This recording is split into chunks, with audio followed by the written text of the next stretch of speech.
Have you ever had that feeling when a scene is calling you? You just happen to be in the right place at the right time, and you see something that just speaks to you. It doesn't have to be anything extraordinary. In fact, to me, it is often something only I see at that very specific moment in a very ordinary place. And that's what makes it extra personal when I paint it. Today, I want to share that experience with you through my painting.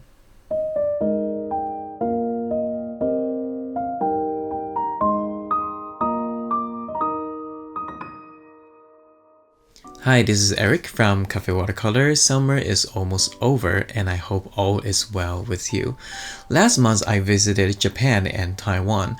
So many beautiful scenes. I like traveling, even though it can be tiring sometimes.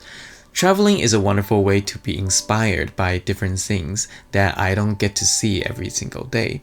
Every time I'm traveling, I always anticipate encountering new subjects to paint, and this trip is no exception. However, there is one specific scene that is especially personal to me. I turned that into a painting, and here it is. Now, you might think that this is nothing extraordinary. It is just a lady working at a flower shop on a sunny day. And you will be correct. This photo was taken when I was in Osaka. I was walking with my family to our destination that day. This flower shop wasn't our destination. It is not a landmark. It is not an internet popular place.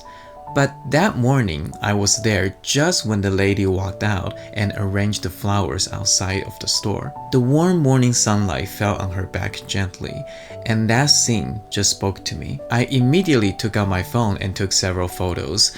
Nobody else saw what I saw. I mean, there were people walking on the street who saw what was going on, but nobody saw it the way I saw it. And I don't think anyone appreciated how beautiful that scene was like I did. How did I know? Because I was the only one who stopped and took photos. In fact, my wife would ask me what I'm taking pictures of, which happens sometimes when we are outside. And that was what I meant when I said this subject is very personal to me and this scene spoke to me. I don't know who that lady is. I didn't see her face. I didn't go talk to her, and I left soon afterwards. But it doesn't matter because at that moment, I saw something that no one else saw. I felt something that nobody else feels. And that is what's so special about this. I'm sure you have moments like that, and I think the key to having experiences like that more often is to be more observant.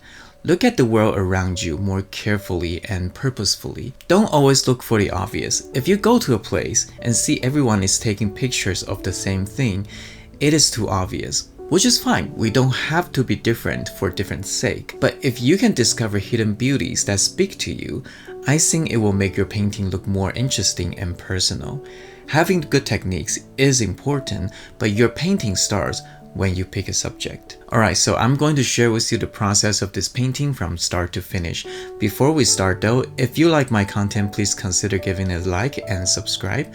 Let me know if you enjoy this content and I would love to share more with you. Okay, let's get started.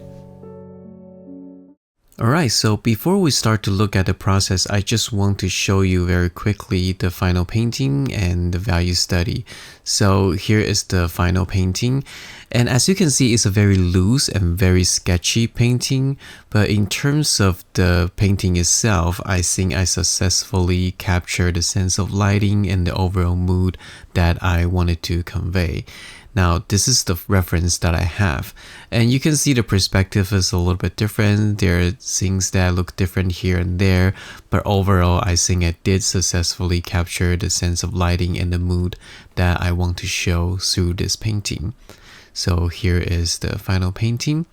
Now, let's take a look at all of the reference that I have. So what happened that day is when I pull out my phone camera and take a photo, you can actually see there are a couple people walking and there's this sign here and that's just not really looking good. So I actually go back the next day and took a photo. She's not there anymore, of course, but there's much cleaner background. So I sort of Photoshop her into the other photo that I took, just so that I have a cleaner overall image to work with. And I also zoomed in on her and took several more shots of her working on the flower. And these are all really nice looking, and I was trying to see if I want to actually paint her holding a flower or something like that, but I just really like the sense that she's kind of bending down attending to the flower, so this is the pose that I choose to use in my final image. So like I said before, when you find an image, when you find a scene that you really like, it's always a good idea to take a few more photos and to wait a little bit or even go back when you get a chance just to get a little bit more information out of the surrounding and everything. So again, this is the final image, and let's take a look at the painting process. Alright, so let's get started with the process. So start off with a line drawing. This is a very loose line drawing because I freehand most of the lines and the architectural details. I want to keep this very loose, so I didn't use any sort of tool. However, that will result in some of the line looking a little bit wobbly, but for this painting, I think it is fine. If I am going to work on a more refined painting later on, I will probably use a little bit of ruler. Here I change to my mechanical pencil and start to make a cleaner drawing on top of the very loose drawing that I already did. So I use a dull 4B pencil to just give me approximate of placement and size and shapes. After that, I will use a mechanical pencil to draw a tighter, cleaner drawing. I spend quite a bit more time doing the figure. I try to make sure that it looks nice, the proportion looks natural, since it is the focus of the painting. And then I start to work out from that. Now I start to draw the awning. The metal bar that's supporting the awnings, I didn't really pay a lot of attention, try to get every single one of them down. I don't think it's really that necessary. You just simply need to indicate there are some metal structures that's holding up the awning. That's about it. This white plant pot is a very important foreground element to me, so I decided to keep it. And continue on trying to finishing up the drawing. Here I did use a little bit of ruler because I feel like the line is really long and it just doesn't really look that good, so I use a little bit of help with the ruler. And here comes the first wash. First wash is the color of the light. So it's a very bright, warm sunlight in the morning, so that's the first color that I'm going to put.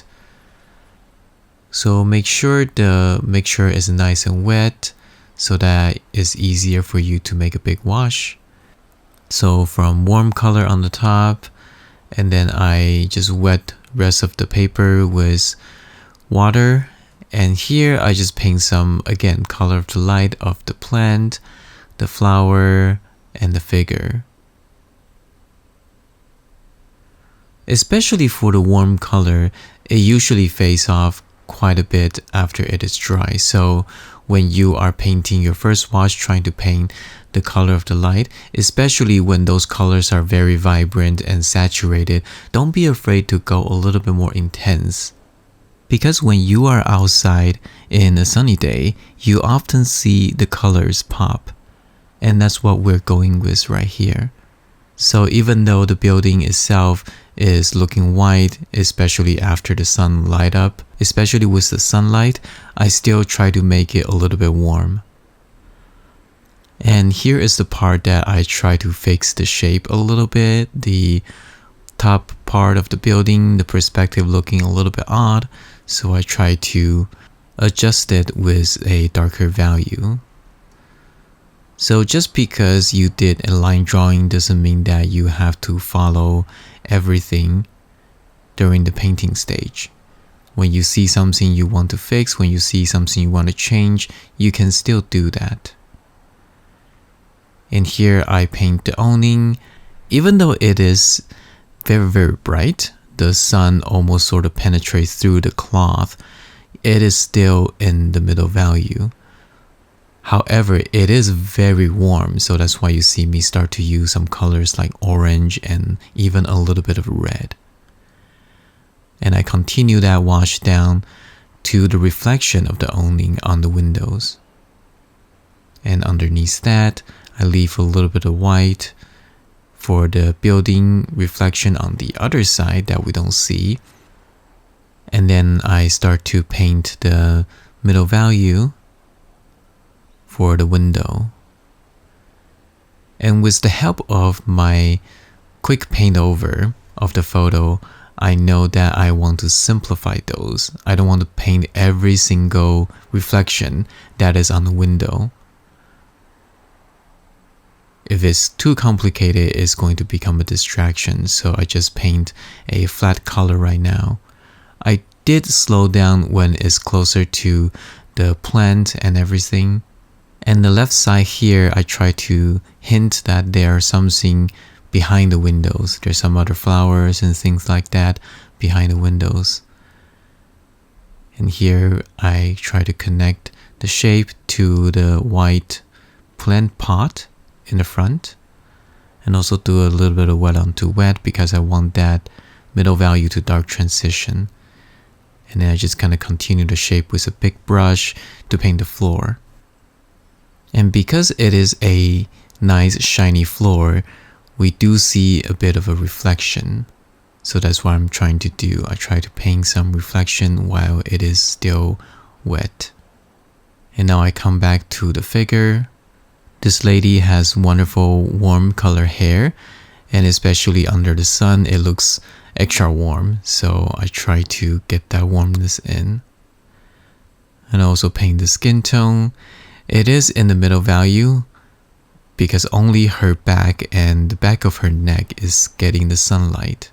So we do need to paint some middle value so that we can have that bright contrast. And start to paint her apron and the shoes and everything, trying to cover with middle value wash right here. Her arm, and underneath there are some other small details and things like that. So as you can see, with just two values right now, the light and middle value, you can already start to see some sense of light here. And this is why value study can be very, very useful, because with all these wonderful colors, it's very easy to mislead you to think that some of a color is brighter in value than others. But in fact, a lot of the saturated colors are actually in the middle value range.